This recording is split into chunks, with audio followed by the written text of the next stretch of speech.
Ngiye kukaze wowe udahwema gukurikirana ibiganiro by'Uruton TV.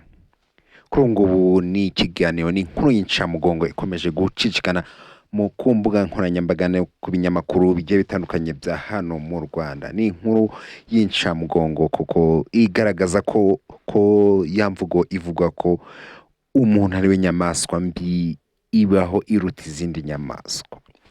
Ni inkuru ivuga ko hari umugabo witwa Kazungu Denis wari utuye mu karere ka Kicukiro mu mujyi wa Kigali mu murenge wa Kanombe, aho uyu mugabo yafunzwe akekwaho kwica abantu.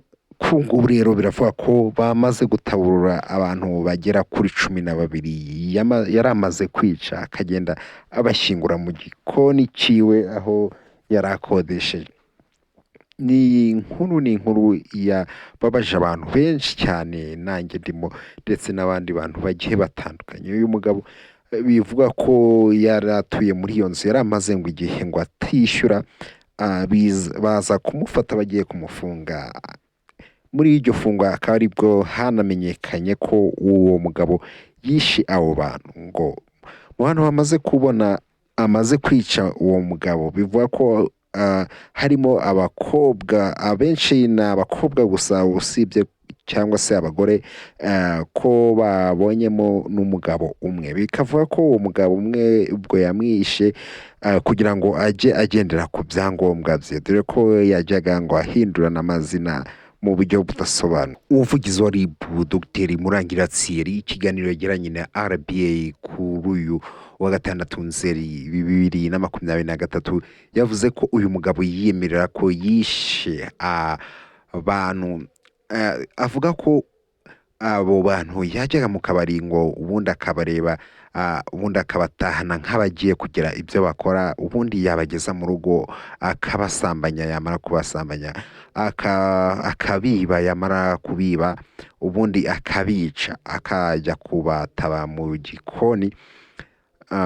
Umunyamakuru yahise amubaza se nta bantu babonaga itaka yasohoraga muri icyo gikoni wenda ngo babyibazeho. Dr Murangira Thierry ahita amubwira ko iyo nzu isa n'iri ahantu hitaruye ha yonyine, bigatuma nta bantu babikekaga, kandi ko n'ubundi iyo nzu yituriye ku muhanda, ahantu hari gukorwa umuhanda, ko itaka yacukuraga yarijyanaga kurisuka hamwe n'iryo ngiryo aho bari gukora umuhanda, ubundi bikivanga bigatuma nta muntu umukeka.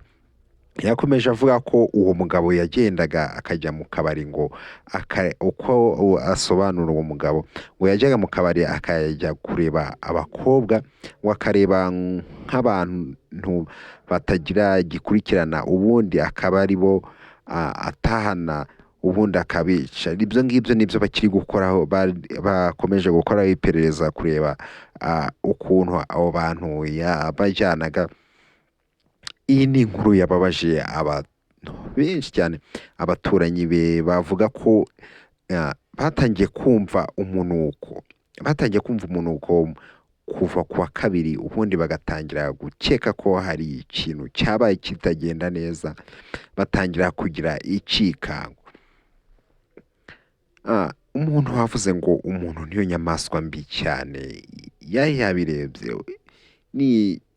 Ni ikibazo buri muntu wese ashobora kwibaza, ese kuki umuntu yica undi, ukabona akica ntacyo amutwaye, akamwica nta n'ikintu agiye kumukoza. Wibaze kwica abantu 12 ndetse n'abandi bikekwa ko batari ni ibintu byababaje abantu cyane. Bari kuvuga ati se igihano arahabwa ni iki?